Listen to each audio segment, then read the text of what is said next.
It is a real privilege to take a peek at one of the most beautiful places on Earth. The so-called Coral Triangle, a paradise overflowing with coral reefs and considered the area with the greatest marine biodiversity in the world.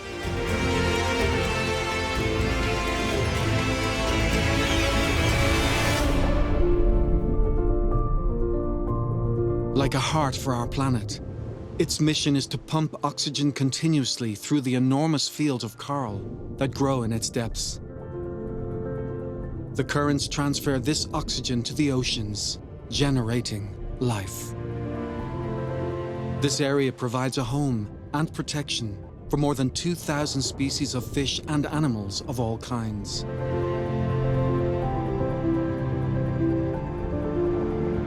75% of all our planet's coral lives here.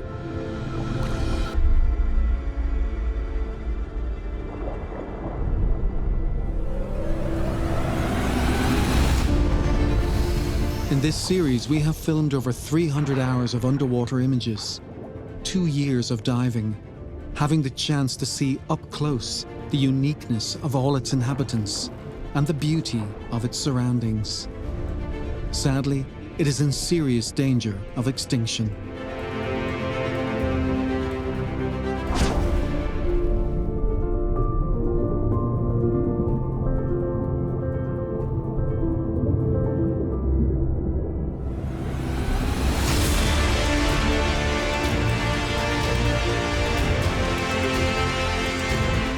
The Coral Triangle occupies an area of 6 million square kilometers. It covers 18,000 islands in an area where the seas of Southeast Asia and Oceania meet.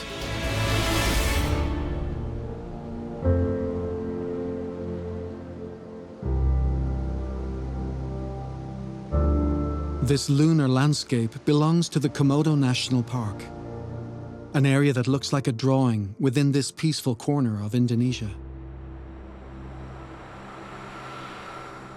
but which has inhabitants that might be described as disturbing.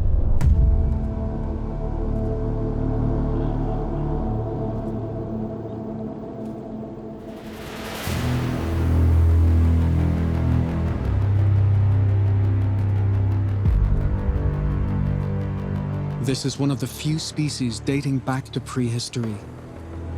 Komodo dragons have been living on these islands for 4 million years, and you'd better not disturb them. Although not the most agile, these voracious reptiles can kill a wild animal with just one bite because of the toxicity of their saliva. They are carnivores.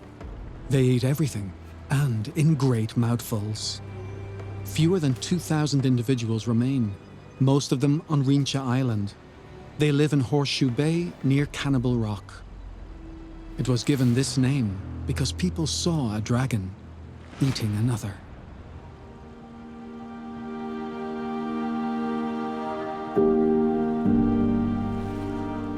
The Komodo archipelago, however, toys with us. It arouses opposing sensations in us, from the tension of being face-to-face with a predator to the relaxation of seeing a young manta ray at sunset.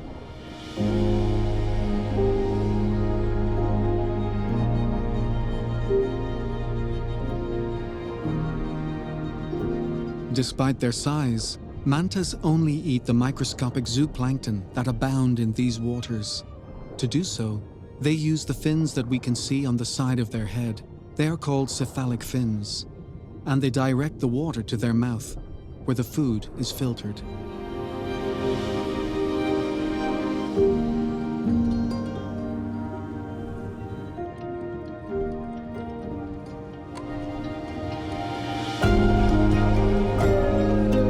They don't need to move around at great speed. The area's powerful currents transport a large quantity of food.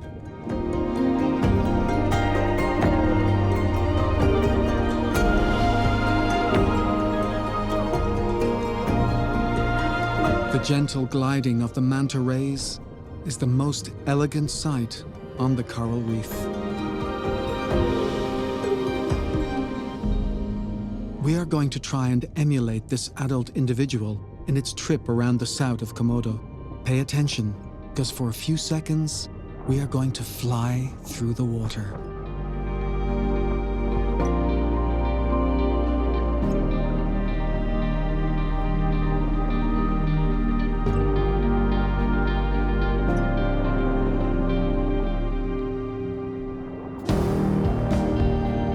Manta rays have distinctive markings on their underside, which allows scientists to identify them more easily than other individuals on the reef.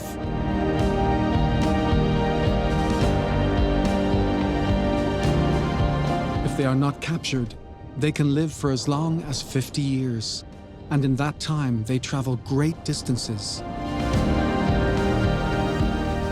Every 2 years, the females give birth to just one offspring. Thanks to the current protection programs, this means that the manta ray community remains stable.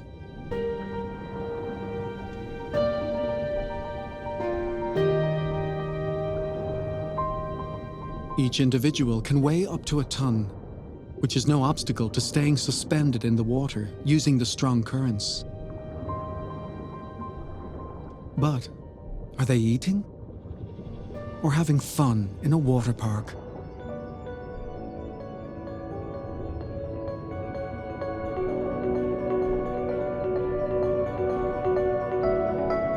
In these deep waters, it is not difficult to come across a spotted eagle ray traveling alone.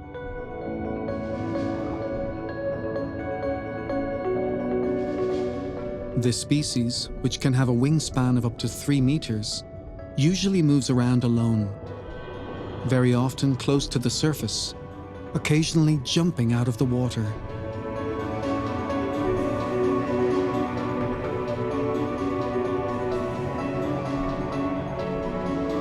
In some areas, they are called sea eagles because the way they swim is similar to the imperial flight of the eagle.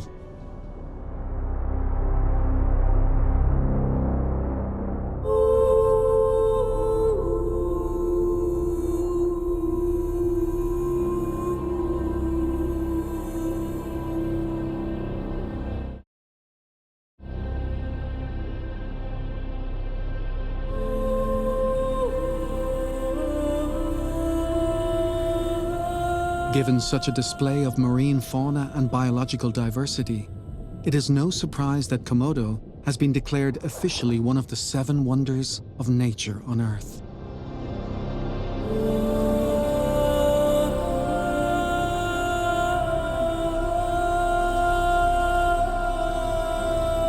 Diving in its depths is to witness a display that convinces us that not everything is lost,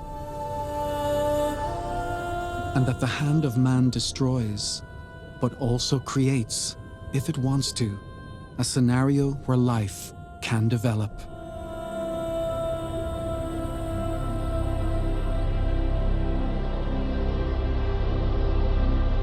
If this were not the case, we would never see this magnificent example of an elk-horn coral.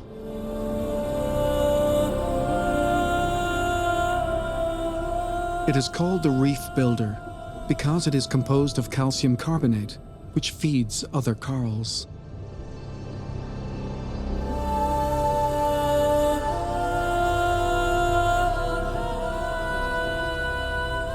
Next to it, this beautiful soft coral formation, a variety with numerous polyps that is used to form a net to catch the plankton on which it feeds.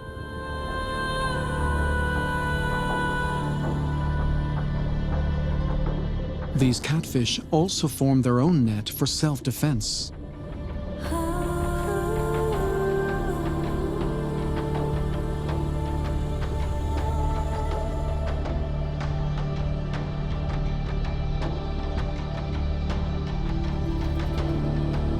Big-eye trevallies create their own net to hunt other fish and small crustaceans.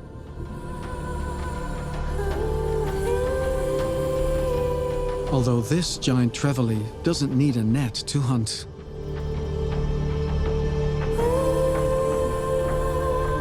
Komodo is one of the favorite paradises of divers from all over the world, Swimming around in these waters is an excursion into a free world, feeling that you form part of a universe with no artificial control.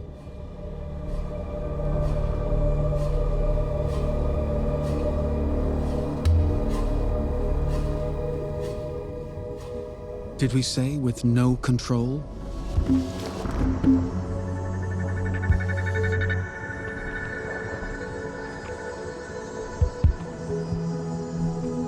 Some of these marine creatures seem to be the creation of some perverse mind, or even from other planets. The harlequin mantis shrimp sees things in one of the most sophisticated and complex ways in the animal kingdom. No information technology system can match the perfection of these eyes, which have their own autonomy and look like unsynchronized robotic cameras.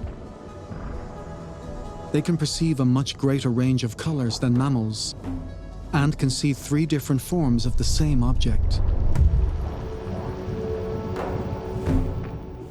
They are big, growing up to 20 centimeters long.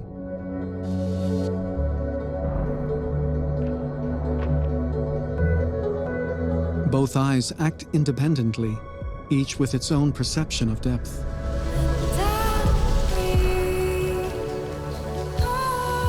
If any fan of robot and science fiction films is watching this, here we have the star guest.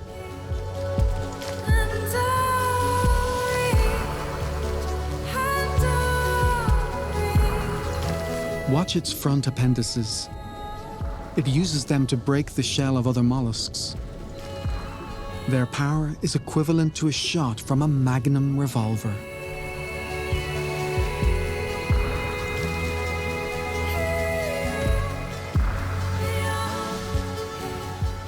But it is not the only extraordinary mantis.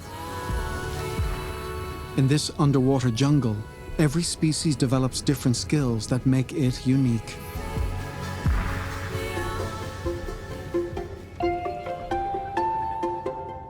The fascinating mantis shrimps can also be like this one, commonly known as the spearing mantis.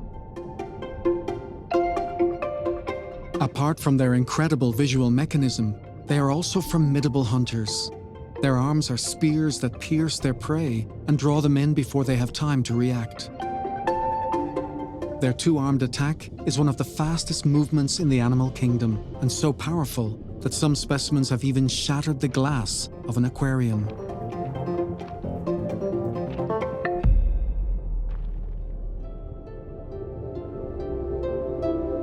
But who would want to break this huge aquarium?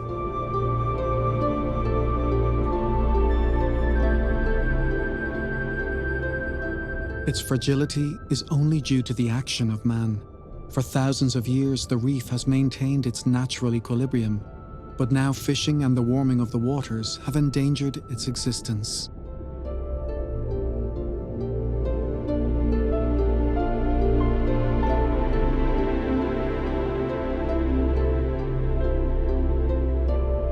For example, this soft coral uses the cool currents coming from outside to open its polyps and capture new nutrients.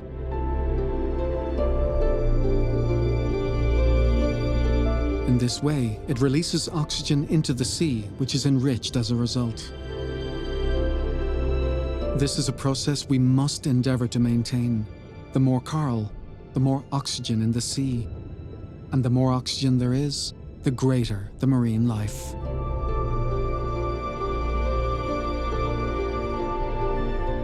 Like this large colony of glassfish, with their semi-transparent body, which feed on microscopic crustaceans, which have been living here for 500 million years.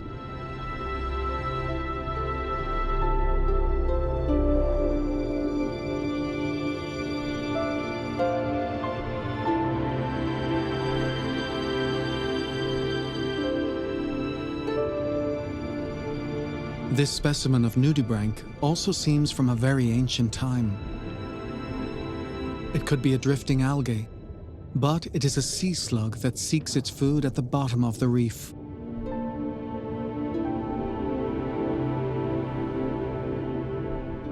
It moves around thanks to its muscular ventral part, and even though it doesn't look like it, it is carnivorous and feeds on tiny specimens.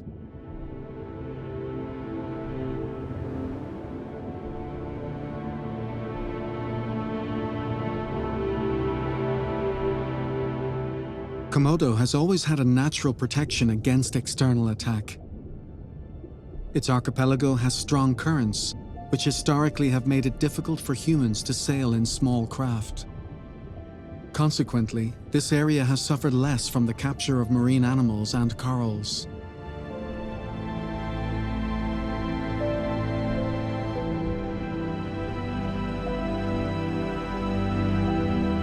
Surviving alone on the reef is not easy, and there are frequent relationships of convenience and coexistence. This beautiful anemone, for example, protects and cares for the clownfish, which lives among its shiny but poisonous tentacles. This pink sea anemone is currently digesting its food. Inside, it has a small colony of clownfish that will help it to clean those tentacles when it finishes. They share one of the most formal relationships in the marine world, symbiosis, a natural contract for mutual help between species. This female orange clownfish is taking a rest to pose for the camera, allowing us to see the cheek spines that this species has on each side of its face, and which make them unusual.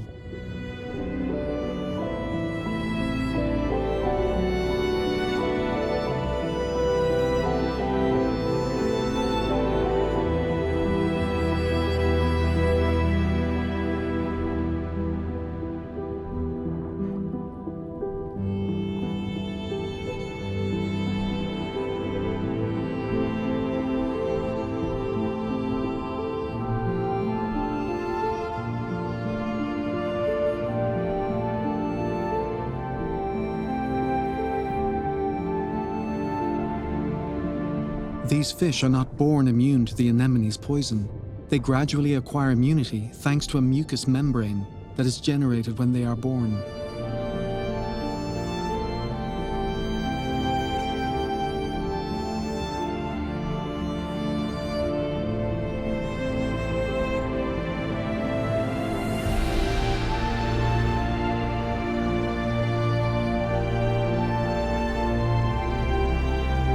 Clownfish and anemones are like a married couple who adapt to each other little by little and stay together. It is practically impossible to see these fish away from this habitat. This is a scene repeated throughout the Coral Triangle and other reefs around the world. Doesn't it give you a feeling of comfort watching these attractive fish being rocked in the arms of the anemone?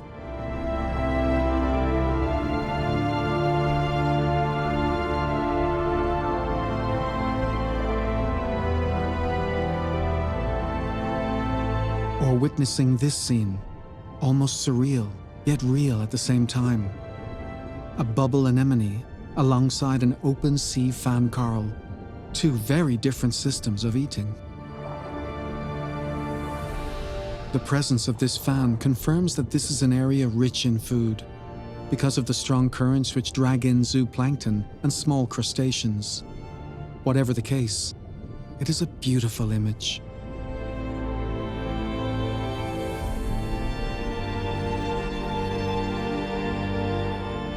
Like this one, of the common species of clownfish, settled in a white anemone.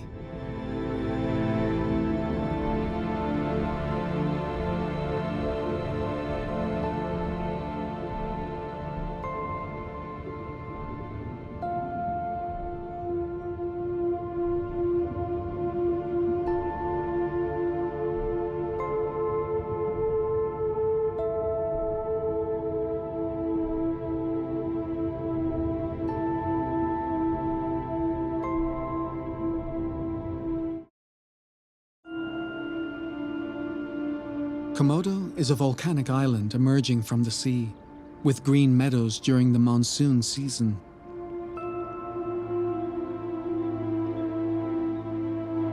For practically 8 months, there is no rainfall. It is the driest area in Indonesia, and the dragon has adapted to it perfectly.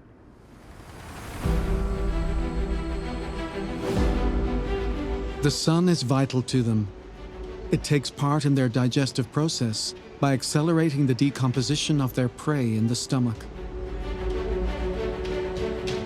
This happens a dozen times, the number of times the dragon feeds over 12 months.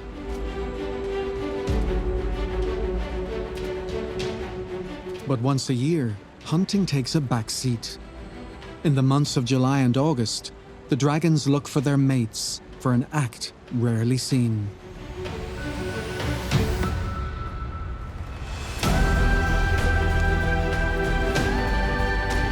Males can weigh 90 kilos, which is not too much, but females are smaller, up to 65 kilos.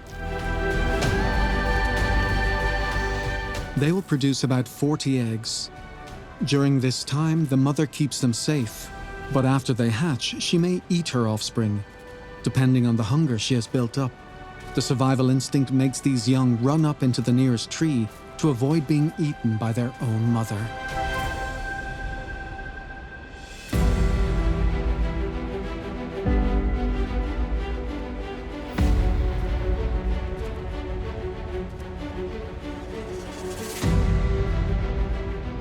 Looking like some kind of Jurassic Park, this part sees little human activity and maintains practically unspoilt areas. Thanks to this, the dragons and marine species are found in their best preserved state.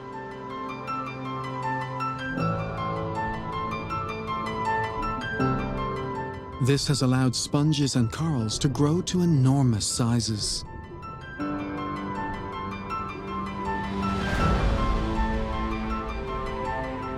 As we move around the Komodo seabed, we can observe very striking differences and very marked areas of dominant vegetation. This is due to the fact that this very shallow area is right next to trenches that plunge abruptly to a depth of more than 1,000 meters. This provides powerful protection against predators and also brings strong currents that are much colder and rich in food.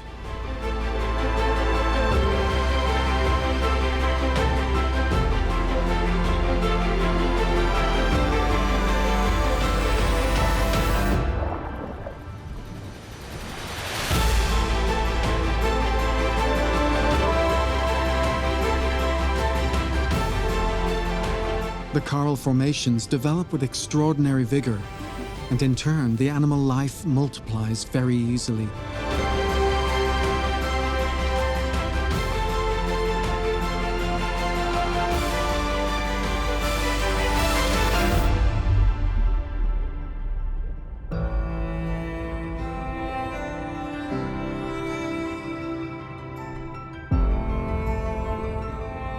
It looks like a life of contemplation, and these images give that impression.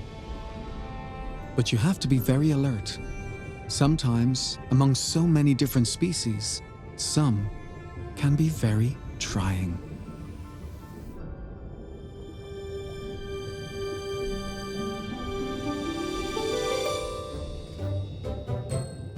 Here, we have a goby in contemplative mood, like someone gazing through a window, provided your friends, the shrimps, allow you to rest.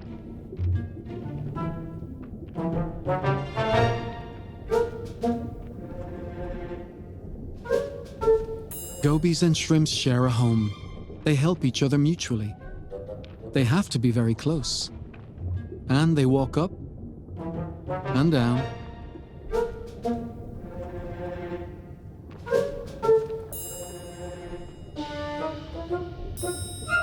And with so much toing and froing, in the end, everything comes crashing down.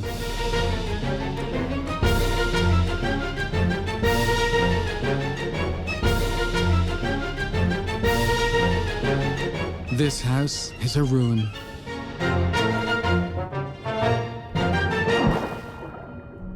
But what would become of us without the shrimps?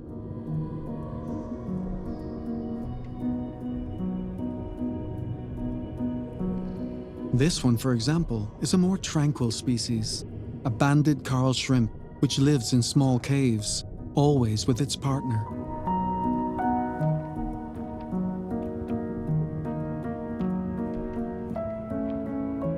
Another symbiotic relationship, in this case between two Coleman shrimps and a fire urchin.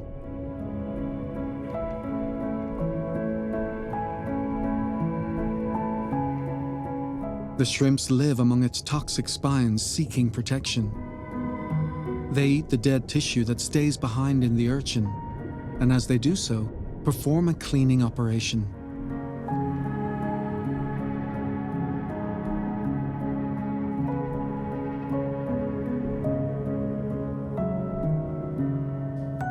This shrimp is the size of a fingernail. It is known as the barbed wire coral shrimp, perhaps because it attaches to any surface.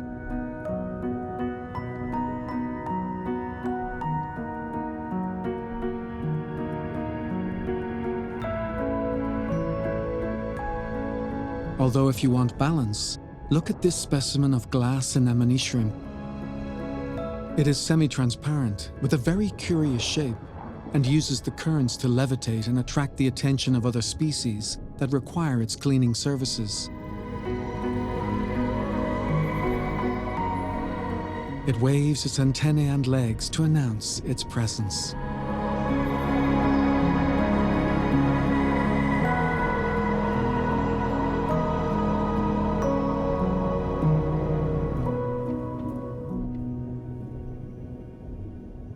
And now you have to look very closely.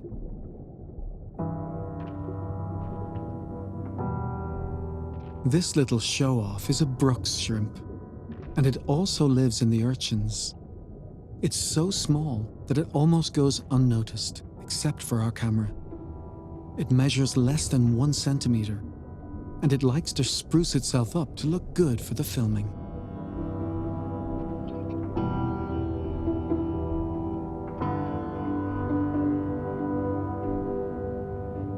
It's another symbiotic species, and will stay in the urchin all its life.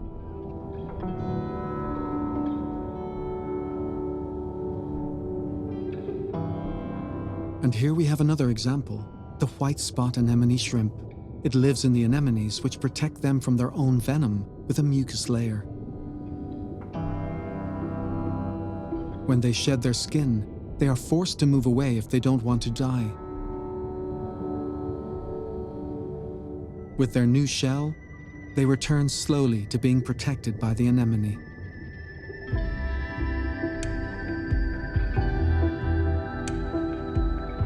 With this specimen of magnificent shrimp, we can observe the exoskeleton that covers its body. Like the previous ones, it sheds its skeleton periodically. This is when the males can transfer their sperm to the females.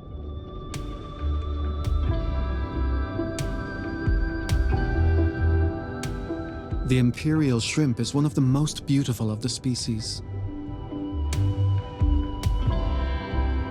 They habitually travel on the back of sea cucumbers or nudibranchs, which move slowly along the bottom of the reef.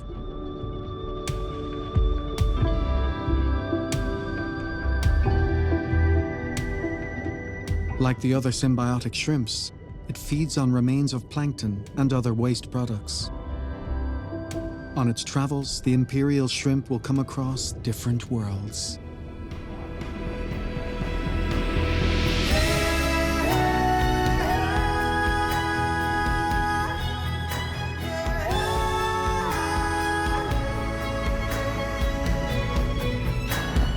On the bottom, terraces of Acroporus. They grow so quickly that they soon exceed other slower corals, forming this seascape.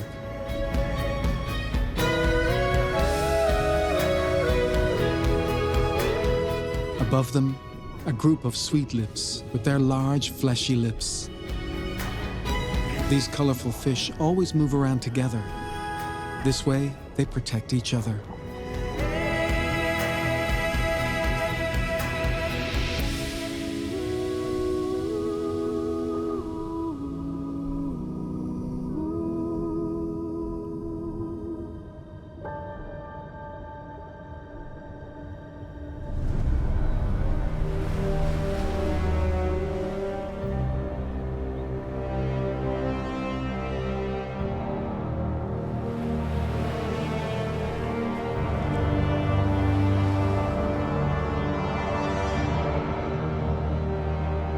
According to the tradition, the first inhabitants of the Komodo Islands were called Atamodo, and legend has it that man and dragon are twins, born from an Atamodo and a female spirit.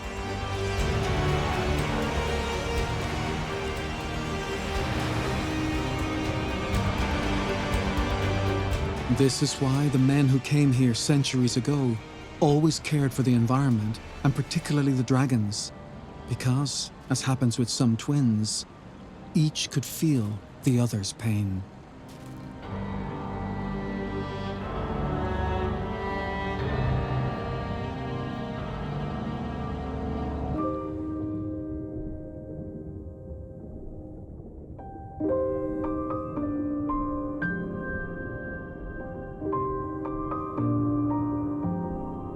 If we were to believe in legends, we might think that, indeed, care for the environment of the Atamodo ensured the great diversity of the Komodo Park. However, it would be more logical to think that we are in a natural paradise of extraordinary richness and with a very well-balanced biological order.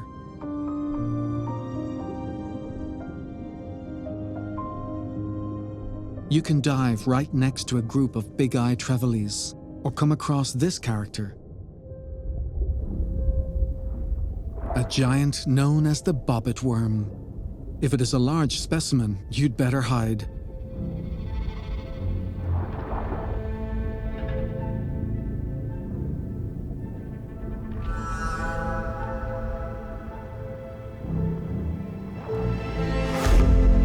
They can measure up to 3 meters, although this is a small one and it's scared. This animal is much smaller. Here we're focusing on a tiny ladybug, an amphipod measuring just a few millimeters. These crustaceans, very difficult to spot at first sight, are easy food for a wide variety of marine fauna. Hence their nervous, uncertain movements. They know how difficult it is to survive when you're this fragile.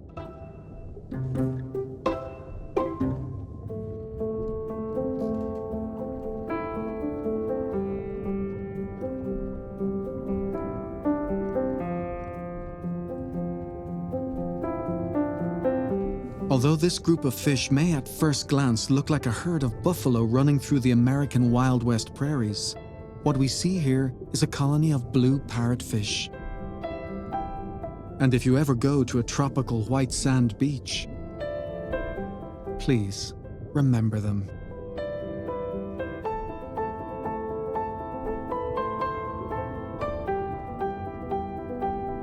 The parrotfish gets its name from the shape of its funny parrot beak mouth, very useful to break the coral to pull out the most tender algae. Its mouth is capable of crushing the coral, turning it into a white powder that the currents sweep to the beaches.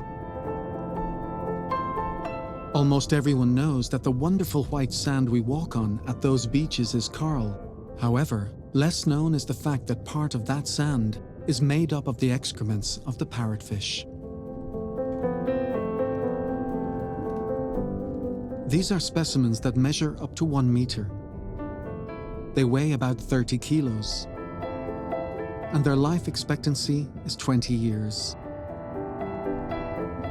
So we can figure that they expel quite a few kilos of crushed coral, up to half a kilo of white coral sand per year.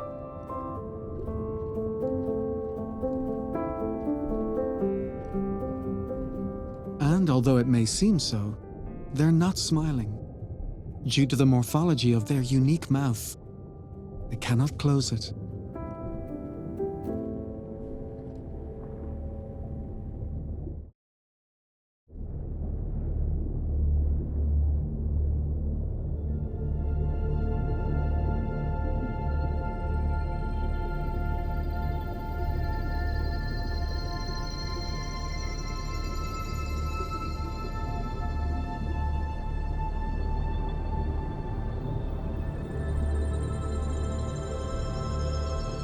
This species is endemic to this area of the south of Komodo. A sea cucumber, sometimes called a sea apple because of its yellowish color.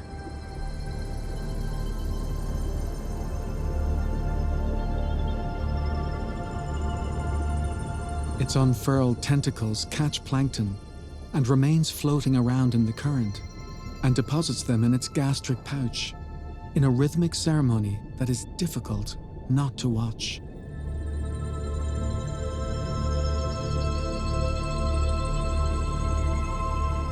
It proceeds slowly, dictated only by the rhythm of its catch, but never stops.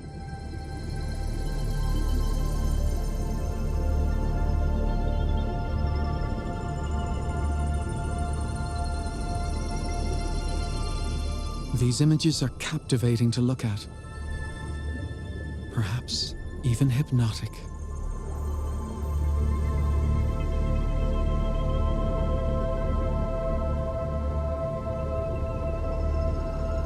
When its pouch is full, there is a digestive contraction that allows it to continue with the process.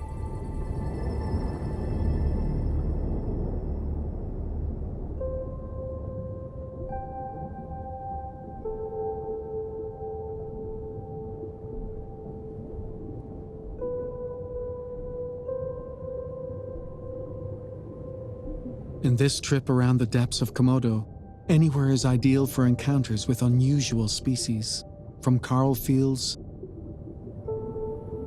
to vast areas of algae.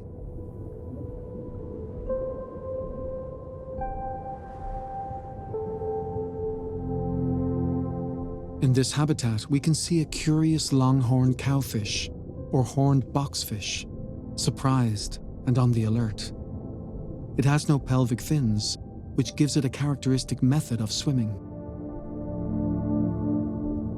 When stressed, this fish growls and can release a deadly toxin. These are just some of the surprises offered to us by this place. You have to be constantly alert to what is around you.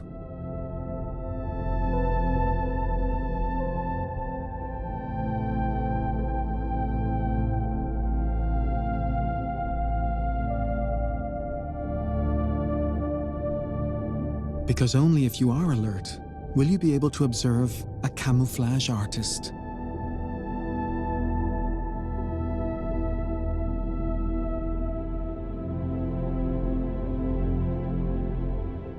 You have to focus very carefully to distinguish it from its surroundings. A member of the seahorse family, the Halimeda ghost pipefish only lives where the alga called Halimeda grows, and they resemble each other enormously.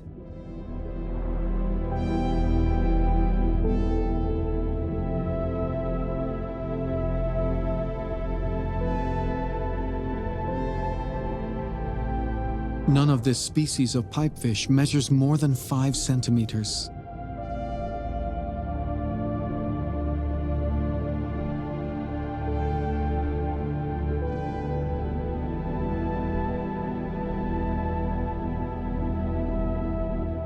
Animal or plant?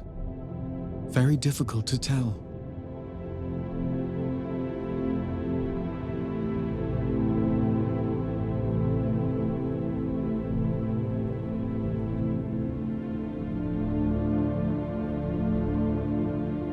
It always swims pulled along by the current and face down, giving it the appearance of a drifting alga, which goes unnoticed by many predators.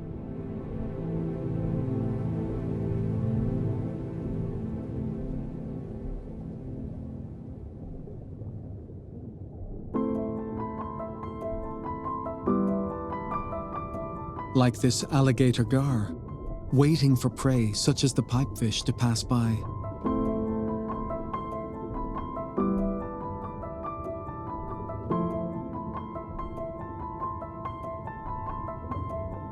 This fish is one of a group known as ambusher predators. They are not the fastest, but they use their ability to hide themselves to surprise the most unsuspecting prey. Or the slowest. Seahorses are an easy prey for all kinds of fish, because their ability to move around is minimal. That is why they barely move, trying to go unnoticed in their environment.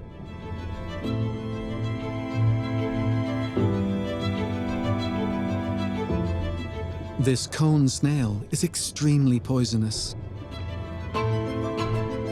It attacks with a needle-like harpoon which emerges from its front tentacle. It buries itself and waits patiently for its prey.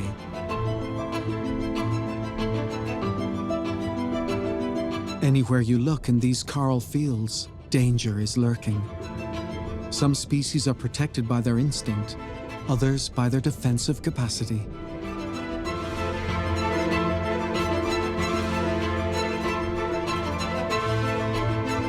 This toadfish is looking for a hiding place to camouflage itself.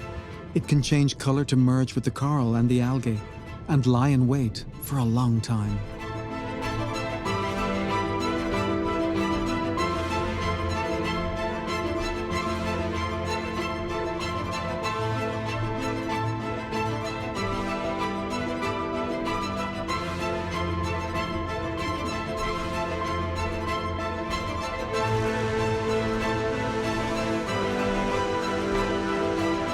This flounder also makes use of its unusual flat body shape to hide under the sand on the seabed.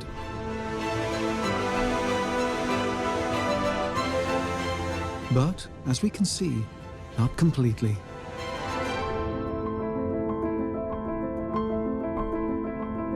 It may surprise those who are not experts in marine life to see how the life of every species is permanently exposed to the risk of being hunted and eaten by others.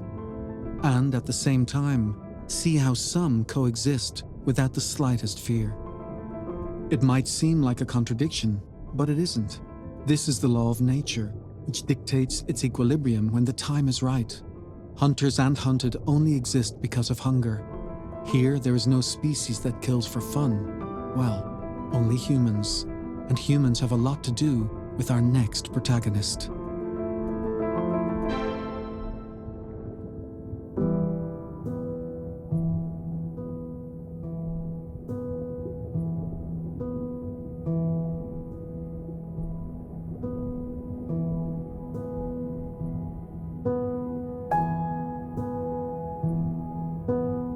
Close to the surface, enjoying the last rays of sunlight and oxygen, a tranquil hawksbill sea turtle drifts along. The very image of comfort and pleasure.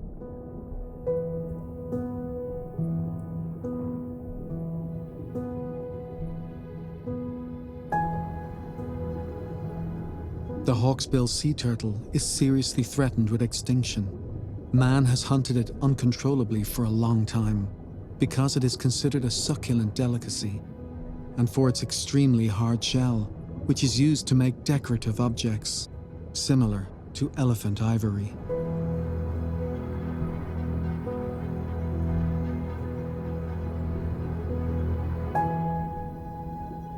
Curiously, depending on the temperature of the water, its shell may take on a biofluorescent tone, thanks to some corals that form part of its diet.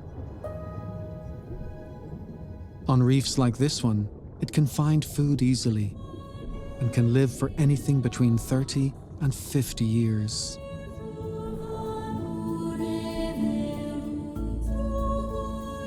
Some of the area's inhabitants are left open-mouthed when they see such a graceful hawksbill pass by.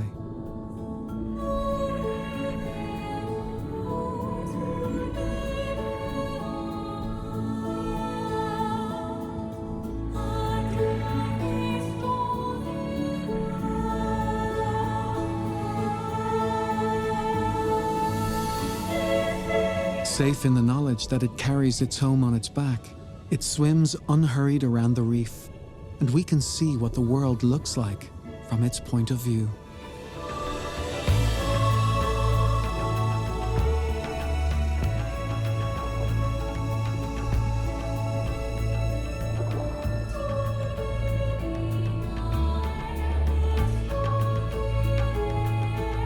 Nobody would say that the hawksbill can swim at a speed of 25 kilometers an hour.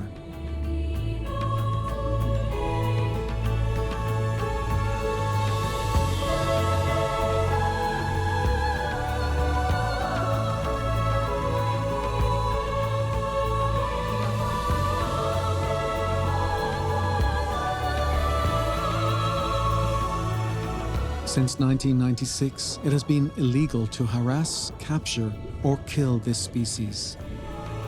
It is also forbidden to import or export products derived from a hawksbill turtle, regardless of whether they date from before that year or not.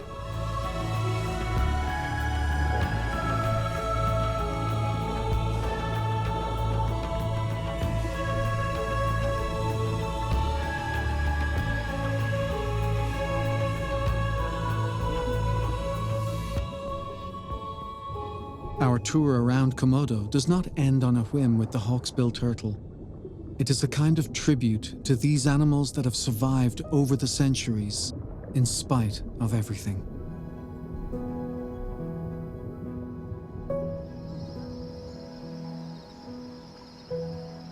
Even the landscape takes us back to the origins of the planet.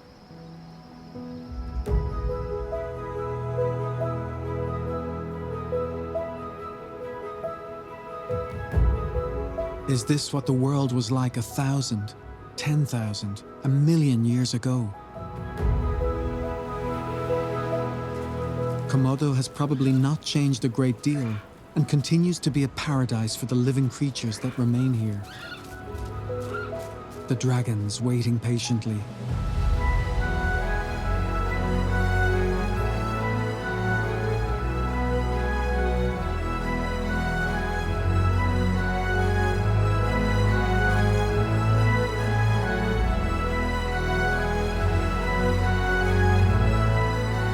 The sea, with the elegant Matarays gliding to and fro.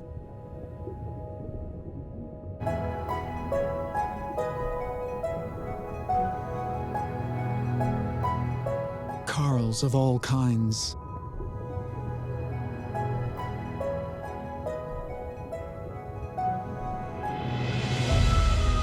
Sea monsters. And strange characters.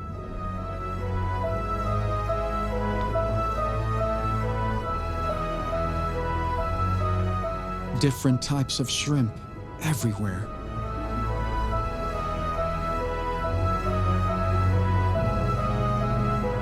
And species so unusual that they cause surprise and admiration at the same time.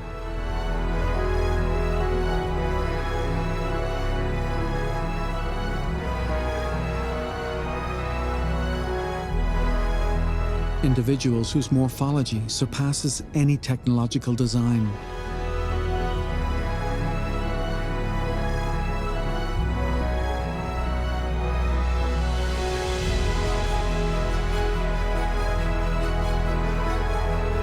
And experts in camouflage.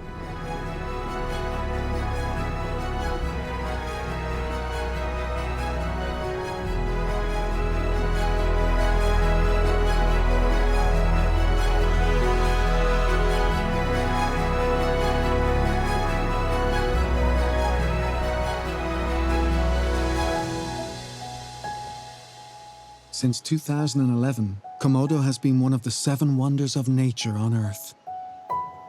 Let's make sure it stays that way.